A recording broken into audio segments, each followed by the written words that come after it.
This collaboration between IKEA and Marimekko is all about Nordic well-being, and the result is BASTUA. Sauna is an essential part of the well-being culture up here in the north. In the summer, the night is endless light. For me, this collection is all about relaxing and having a good time. It's all about simplicity. We wanted to show the beautiful wood joinery and the beauty of the birch wood.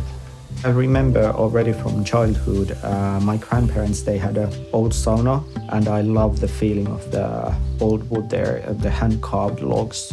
I really wanted to create huge surfaces with the big rhubarb leaves. In Finland, they grow especially by cottage saunas.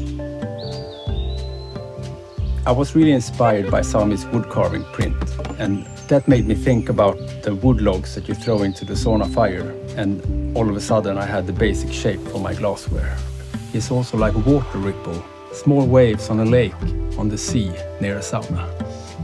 First of all, it's fully handmade process. So I had a piece of paper, one sheet, and then I cut it in pieces and then put those pieces in a certain rhythm.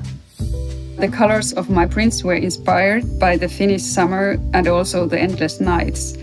I think people can have a little piece of Nordic happiness even without having the sauna.